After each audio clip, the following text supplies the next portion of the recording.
এটা কোন বইয়ে লেখা আছে? এটা গণিত বইয়ে লেখা আছে। অঙ্কের ছড়া? হ্যাঁ রে, তুই অঙ্ক কষবি, খালি ছোড়া বেরোবে ছোড়া। তা তুই তো এত লেখাপড়া জানিস, তুই আমার দুটো প্রশ্নের উত্তর দিতে পারবি? তুই কি বলবি? আমার প্রথম প্রশ্ন হলো, মুরগির পা তো ছোট হয় কেন? কি কি? মুরগির পা তো ছোট হয় কেন? বেশি বড় হলে তো ডিম নিচে পড়ে ফেটে যাবে। আচ্ছা ঠিক আছে, আমার দ্বিতীয় প্রশ্নের উত্তর দিতে পারবি? কি বলবি? মানুষ কি খেলে সব থেকে বেশি খুশি হয় বলতো? কি কি? আরে বাবা, মানুষ কি খেলে সব থেকে বেশি খুশি হয়? খৈনি খেলে। কেন? হ্যাঁ রে, খৈনি খেলে এত খুশি হয়, খাওয়ার আগে খালি হাততালি মারবে, হাততালি মারবে। তার মানে তুমি অঙ্কে পাশ করোনি? উপস্থিত ছিলুনি। কে উপস্থিত ছিল না? আমার পাশে যে বস্তু সে।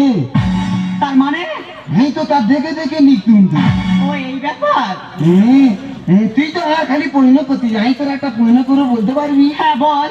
বলদিনি 95 টাকা তোর দিলে তুই বাজারে গেলি, 5 টাকা খরচ করলি, ক টাকা ফিরবে?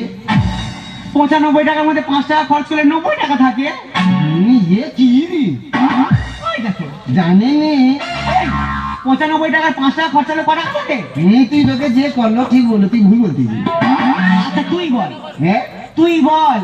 95 টাকা তোকে দিল, তুই বাজারে গিয়ে 5 টাকা খরচ করলি, কত থাকে? 95 টাকা আমাকে দিয়েছে। 85 টাকা থাকবে। একটা চলে নাই তো, এই প্রশ্ন করা আমি ছাড়িয়ে দেবো জানিস? তবে করবো নি, তুই বল। শোন না, কি বলিস শোন না। আমি না তোকে মনে মনে খুব ভালো ভেবে ফেলেছি। চল না ওই কালী মন্দিরে গিয়ে বিয়ে করি। না বাবা, মন্দিরে যাবনি, তুই যা, আমি মন্দিরে যাবনি। কেন? মন্দিরে তো বেশিরভাগ সব মেয়েদের জন্য। কে বলেছে কে মেয়েদের জন্য? হ্যাঁ রে, সব মেয়েদের জন্য। তুই দেখ, দেখ, সন্ধ্যা, আরতি, পূজা, অঞ্জলি সব মেয়েদের।